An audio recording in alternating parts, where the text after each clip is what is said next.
Hello, everyone. Good morning. Thank you for those that are joining us. I'm sure people trickle in over the first few minutes, so I'll just say the hellos and the intros. For those of you that don't know me, my name is Noelle Smith, and I am the CEO of Teamgage, and we're a team engagement platform. So we're software that helps teams continuously improve the way they work together. I think today we have a mixture of Teamgage customers, so you're very aware what Teamgage is, and we do have some sign-ups that aren't customers as well, so hopefully you will learn a little bit more about what we do. I'd like to welcome Luke Havelberg, who is joining us today. Luke, thank you so much for joining us. No problem. Good to be here. Thanks, Noelle. Luke is the CIO of Flinders University, and he looks after a big team there, which you'll certainly hear about. But he's joining us today. He is a Teamgage customer, and he's had some amazing results through a change program when he came in to his role at Flinders Uni, and I won't steal his thunder, but it's a really interesting story, and they've had some really good success with Teamgage. So we thought that we would make the opportunity to have him share how they've been using it. We've been hearing from a lot of customers that they'd love to hear more about how others are using it and have that sort of knowledge sharing between customers. So thank you so much, Luke, today for sharing with us. I'm sure it'll be really valuable for those listening. No problem. It's not good to be here. Thank you. I will caveat everyone, I actually came down positive with COVID yesterday. So just declaring that now, if I do have to just stop and wipe my nose with a tissue or have some water, please forgive me. I have it pretty mild, so it's not too bad, but yes, forgive me if I do need to just take a moment and cough. So let's get started. Luke, maybe you want to give us a little bit of an intro about your role at Flinders, the area you look after, and also, a summary of sort of how long you've been using Teamgage. Yeah, sure. Thanks, Noelle. And look, I really love hearing about other organisations' Teamgage stories as well. So it's great to be able to share our story with people today. So we've been using Teamgage since December 2020, so about 2 years now. And the key driver at the time for implementing Teamgage is we knew we were about to go through a very significant change in IT at Flinders, so through an organisational restructure that had been on the horizon for a while. But we knew as we moved into 2021, we were going to make significant change. And we wanted to make sure that myself and the leadership team were committed to listening to our people through that change and understanding how they were feeling through that change as well. So about 150 odd staff at Flinders IT, which is a big division. We're spread across the campus, and obviously with work from home, etc. I really don't know at any point in time where all of our staff are. So something like Teamgage is really important for us to actually understand how people are feeling no matter where they are as well. So Russ, we put in Teamgage December. We set up 6 weekly pulse checks. And what we wanted to understand as we started to roll out change was, were they understanding their new role? Was there clarity around their role? Were they feeling like they were getting enough communication? Were they getting enough support through the change? And all those people were going through very different journeys through that change. So the only way to really understand how everyone was feeling was using something like Teamgage to get that feedback really in real time through the change. So yeah, that was our primary use case. Yeah, okay. And so I mean, you touched on this a little bit, but some of those challenges you were facing when you joined, you're obviously brand new and about to do a massive change project. That's enough challenges in and of itself, but yeah, maybe just share a little bit about your approach to that. Yeah, I mean, I stepped into the role. I've been at the uni for 2 years previously in the leadership team, and then stepped into the CIO role. And I think part of the challenge to start with is people knew change was coming, but they weren't sure what the change was, and we couldn't actually talk to them about the change until we actually knew what we were doing. So there was this gap that we had where people knew change was coming, but they weren't sure exactly what it was, and that's not always a great space for your staff to be in.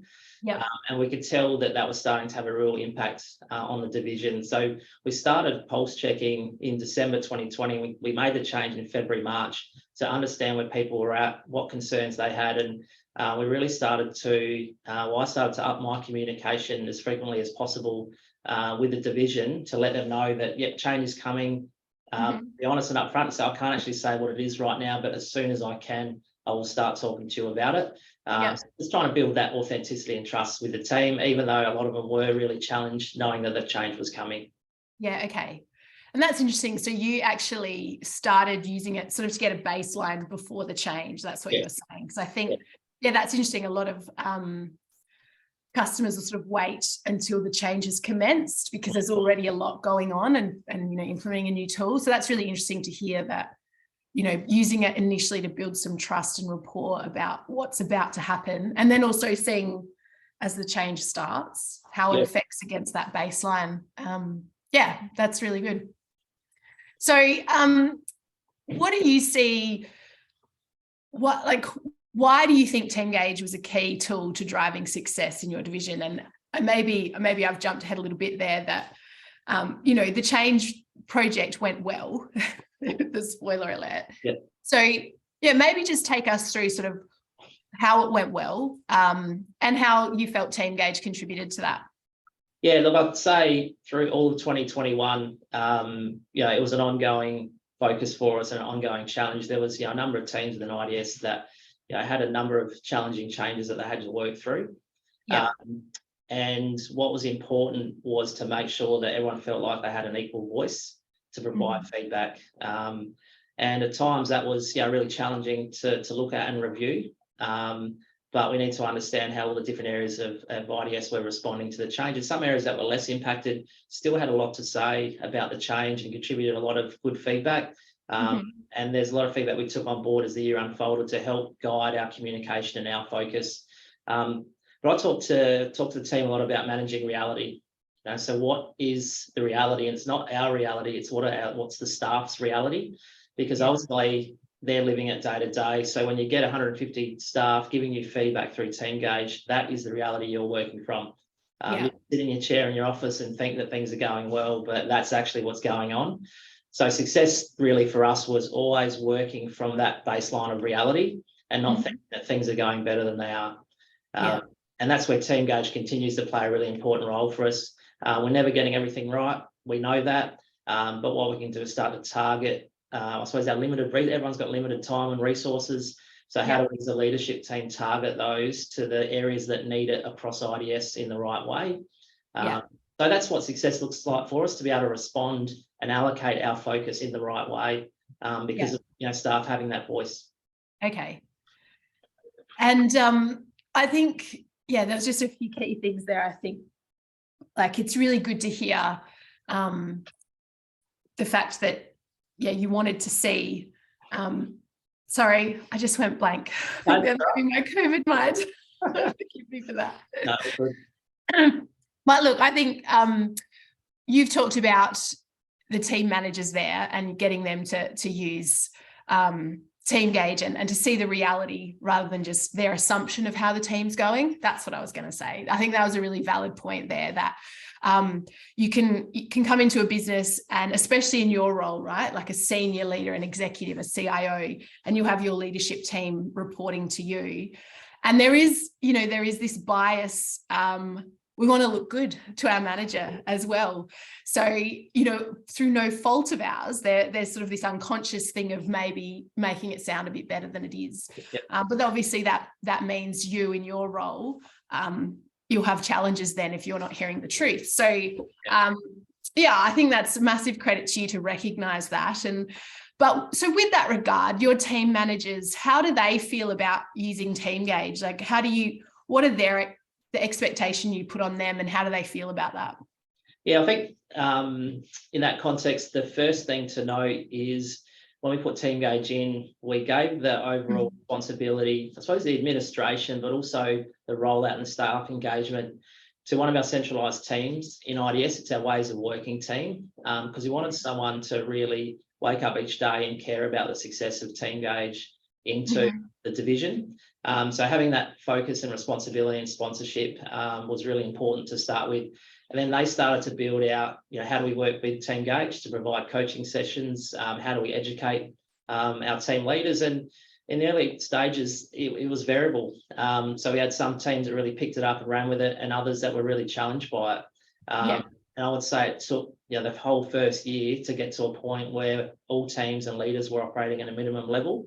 Yeah, And you've just got to stick at it. And if you look at it like a one-way door that you're walking through, that you're just going to do this forever, then you feel like you've got the time and space to actually work on bringing it to life in a way that's sustainable and effective for your division. But we just kept really consistent with our language about it, the sponsorship of it, how we talked about it. Some things we didn't respond quick enough on, so it's responding to the feedback staff are giving you, developing actions, times we weren't quick enough. So we learned a lot from that first year. But overall, that first year, really proud of how a lot of our teams and leaders who, this was out of their comfort zone for some of them, that stuck at it, sought out help, and continue to work at it this year as well. Yeah, okay. And did you think that, you talked about doing six weekly submissions. Is there an expectation your leaders are having conversations after every submission with their teams? And then at a higher level, your leadership team, are you on that sort of a cycle? Yes, we are. Yeah, we want each team to run a 6-week pulse check. So we have it set up so there's a hierarchy of teams into groups and then rolls up to the IDS division. And what we'd like is each team to be running their own Teamgage session. Some teams run it more frequently, and that's what's great about the tool. You can actually run it whenever you like, and other teams stay to the 6-week cycle as well. What we want is people just to know that they can raise things through Teamgage, run a session. They see that their feedback is being received and that actions are taken from the feedback as well. So that's the rhythm we want to get into. Some teams do it on a more frequent basis. We'd love to do it a bit more frequently overall, and we've talked about that. And we're reviewing that at the moment as we move into next year as well. Yeah. And I think you guys have really high submission rates every cycle, don't you? So I think that's something, that's backed by the data we see across our users, that those that are talking about it every time people are giving their feedback, that you talk about it as leaders with their team, that's when submission rates go up. And I know, I just think that's really interesting to share, because I think there's a bit of I think it's, a false idea, but an idea out there that, people are a bit survey fatigued. And I would say we are survey fatigued, but that's because the traditional survey where you submit and don't get anything back. Whereas what you're saying is that where you are talking about it and creating action and engaging them in the conversation, the process, keeps people engaged and they want to have a say, because I guess they're being heard, right? You mentioned you're creating actions for people. That's fantastic, right? Like the empowerment your teams are getting from being able to have a say and seeing that that's being heard and listened to, that's fantastic for them. Yeah, and I think people feel that surveys, you do it for a period and you're trying to get a trajectory and then you reach it somewhere and that's where you are, where we see it as all teams, all people go through ups and downs all the time. So we look at a number of measures around workload, wellbeing, and if you view it in the context that it's just helping you shape where your focus is on any given day, month or year. So it's just a tool that really informs you, gets the best information, which is your staff giving you feedback. I mean, there's no better information that you can have in my role is what your staff are telling you. And some teams of staff have good days, some have not so great days. And then it's our role is to work out, okay, how do we best support these different teams that are telling us that they either need support or we need to be doing things better. But we're also trying to empower the teams to take their own action at the same time. So if we're all kind of working together, across the leadership teams, across the team, bottom up, top down, then it feels like we're in a much better space than if we weren't doing something like this at all. Yeah. And maybe could you tell us a little bit about how do you get the buy-in from your leaders to do this process regularly, right? Everyone's really busy, and this can be seen by some leaders as another thing on top of everything else. And obviously it's super valuable. I'll stand and say that. But, there is sometimes leaders feeling a bit overwhelmed. And then I guess the other part of it, not just getting them to do it, but, there is a muscle that has to be exercised here to have these conversations. And I think we see a lot of leaders out there haven't had these kind of transparent conversations with their teams before, and it's hugely beneficial, but it can feel a little bit scary at the start. So how have you navigated that? How do you get the leaders bought into the process? Yeah, well, that's one of the key challenges that you have. So I'll give you an example of how I use it with my leadership team. So we look at the results as a leadership team. We look at it for our team, and then we look at it for the IDS division. But just as importantly, when I have my one-to-ones with leaders, and I did it this week, is sat down with the leader, got out the trending chart for their dials over the last 12 months, and we could see that communication has been trending down over the year, and it's at a space that relative to the rest of the teams in IDS is well below everyone else. So the conversation isn't, how's your team going? And they go, yeah, all right. It's, I can see that your communication dial is trending down. I can see some of the commentary coming through. Why do you think this is? What are the actions you've taken to remediate it? And then that you've actually then got a KPI there that's helping you understand whether things are trending back in the right direction. So again, the time that you got is precious. We've had a conversation around communication in the team, because that's what the team is telling this person for Teamgage, rather than just having a general one-to-one conversation around how the team's going. So straight away, we've just used our time much more effectively. Now, times that by 100, times that by 1,000 over a year, having a better targeted conversation, that just adds up to a much more effective, division, a much more effective culture overall. But you just got to keep doing that every year, and it accumulates. That's the key. Yeah. All right. So we're getting some questions through as well. So yeah, if you've got questions, send them through. I will attempt, while Luke is talking, excuse me, to read and bring some of them into the conversation. So yeah, feel free to post them. Luke, maybe you could tell us a little bit about the benchmark report. How do you use it, and to find out the reality within your teams? This is probably the most important report, particularly from my perspective. We have 8 groups in IDS. Those groups have teams, so some of those groups have up to 6 teams. And we've configured the hierarchy structure in Teamgage. So we have team level working benchmark, and then group level working benchmark. So the benchmarking report in Teamgage gives us that group level benchmarking across the 8 dials that we use. So in one screen, we can see the 8 groups, the 8 dials, and then see where everyone's coming out. And it's that relativity that's really important for us. So this year, we updated a couple of our dials in Teamgage. So we introduced workload and wellbeing, just because of the start of the year that we had. We're in lockdown, had people at home for a number of months, and then we had the Omicron wave and a lot of people getting sick. I mean, we had 50% increase in sick leave in the first half of this year. So it was putting enormous stress on teams, and people were off for a lot longer than they normally would be with just normal sick leave. So we wanted to understand which teams were really struggling from a wellbeing and a workload perspective. And then the benchmarking report gave us the relativity, because some teams were going okay and they didn't need the support, but there was a few teams that you could see weren't doing well. And that's where we focused some of our effort from a resource perspective and time perspective to basically get in alongside of these teams and go, how can we support you? What do you need?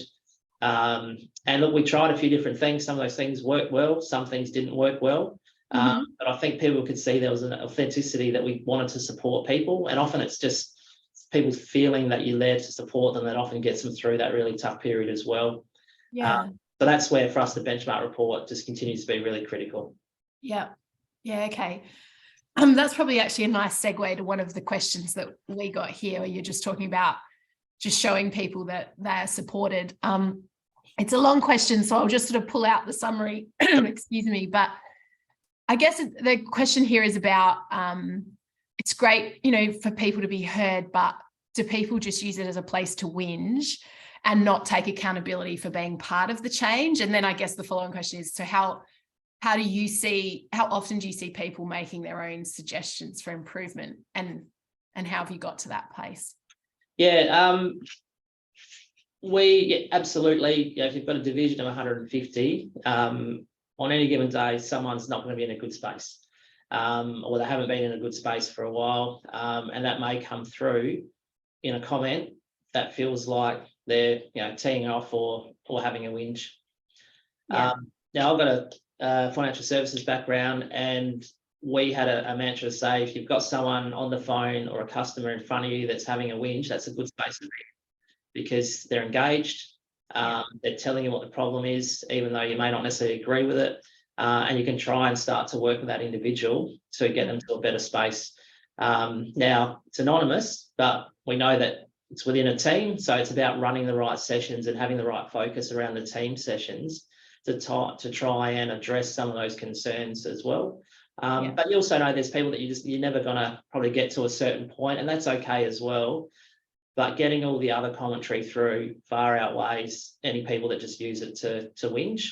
And then as you run better and better sessions and they become more and more productive and more effective, then that person starts to become an outlier. And then they've got to make a decision to go, well, I'm actually starting to be the only person that's doing this. And maybe that's not where this team is at now. And I actually need to change about how I think about using this tool as well. So absolutely, we've encountered that, still do, but we don't sort of shy away from using the tool for that reason.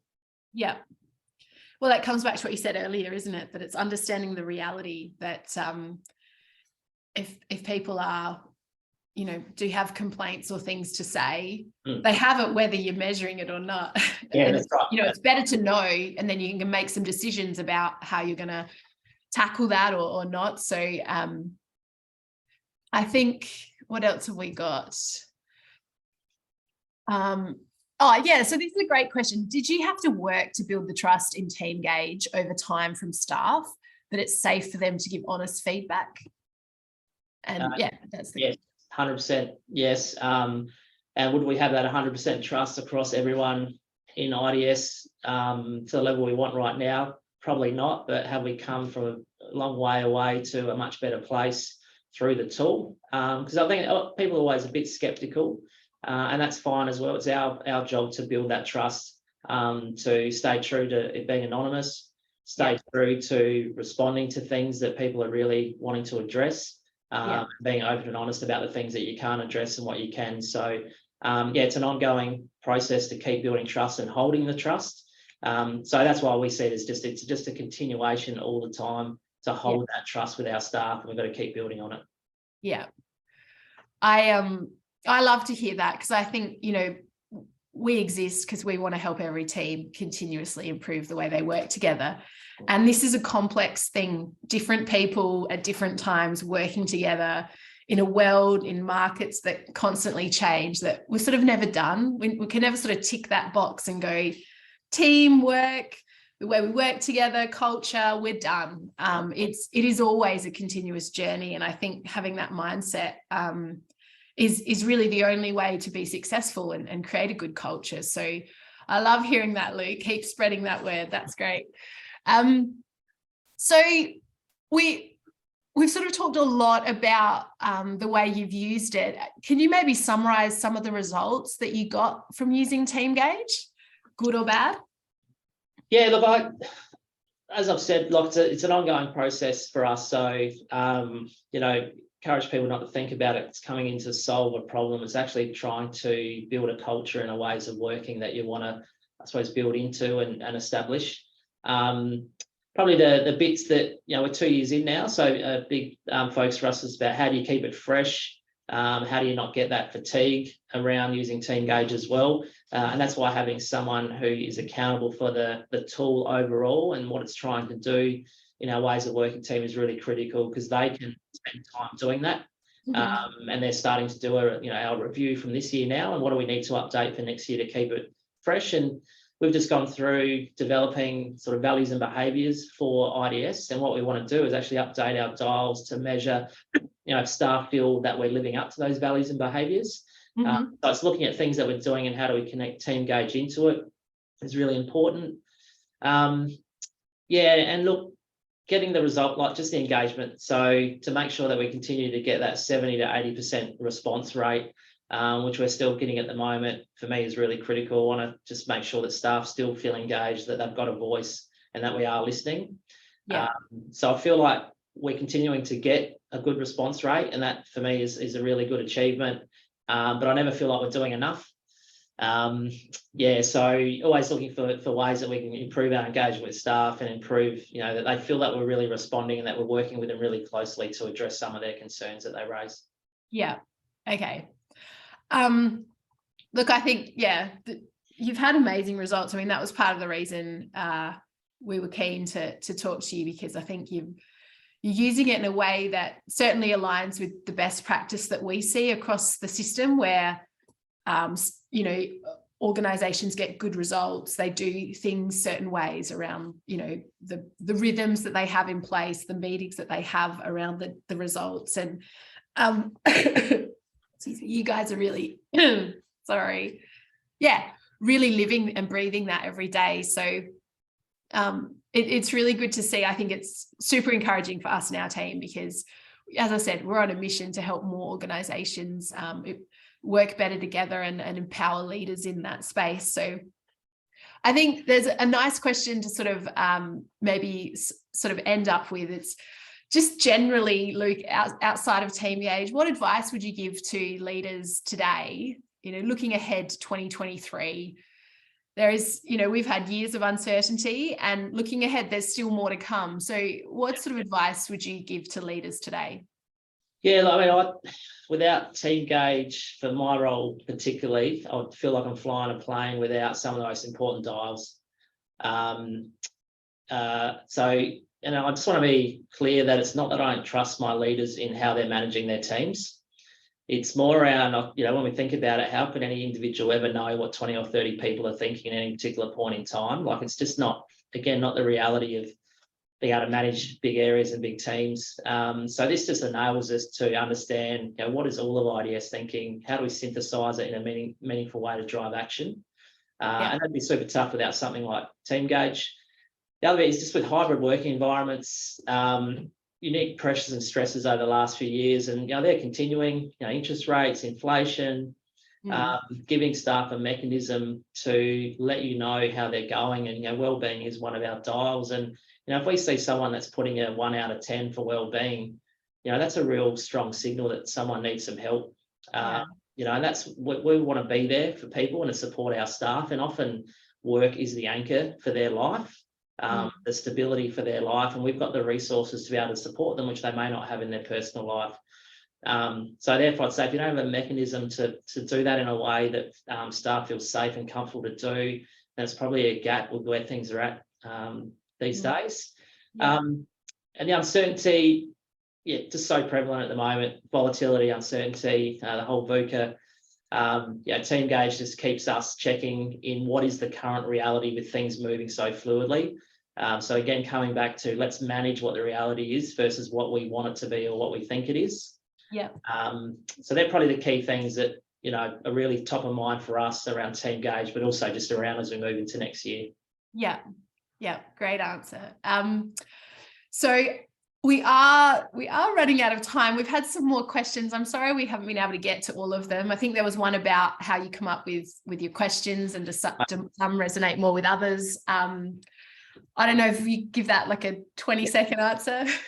Yeah, good. Look, we work closely with Teamgage. So Teamgage does questions with so many different companies and industries that using their advice is really important. And then we just tailor it for Flinders to make sure it makes sense to our staff. We started with 6 dials. You can use 8. We added 2 more in this year. We'll adjust it into next year based on it's feedback we had from staff. So we've run our own internal feedback surveys on Teamgage to then work out how do we improve it. So again, it's continuous improvement on the continuous improvement tool. So that's how we've worked out how to evolve our questions to make sure they're clear to staff and to make sure they're relevant to them. Yeah. I love that. Continuous improvement on the continuous improvement. That's amazing. Very important. All right. Look, we've run out of time and I want to respect everyone's calendars. So thank you so much, Luke. It's always inspiring listening to you and the way you put people first. And then because of that, it delivers more business performance for you. So thank you for spending the time today. I've no doubt there was some good takeaways for people here in their leadership journeys. I also just wanted to say, I think hopefully you've seen in the chat link in the chat, there's a link to, if you are not a Teamgage customer and you're interested in finding out a bit more, you can fill out a form and our team will be in touch. And I also just did want to mention for all our Teamgage users, we're just about to launch, well, it's live on the website. So here we are today launching our brand new high performance report. So obviously we're in a privileged position to be able to see how Teamgage works across thousands of teams. And we're starting to learn through that data what high performance looks like and what high performance teams do differently to the lower performance teams. So, watch us through our channels. We'll be advertising that a bit more, but I think it corresponds a lot to what Luke was saying today about how he uses Teamgage. So check that out if you want to learn a bit more as well. Thank you again, Luke. Apologies for my COVID brain fade and some coughing, but we lasted. I made it through. So you did most of the work, which helped a lot. But no worries. No, thanks, Noelle, and I hope you feel better soon. Thank you. See you all later. Bye.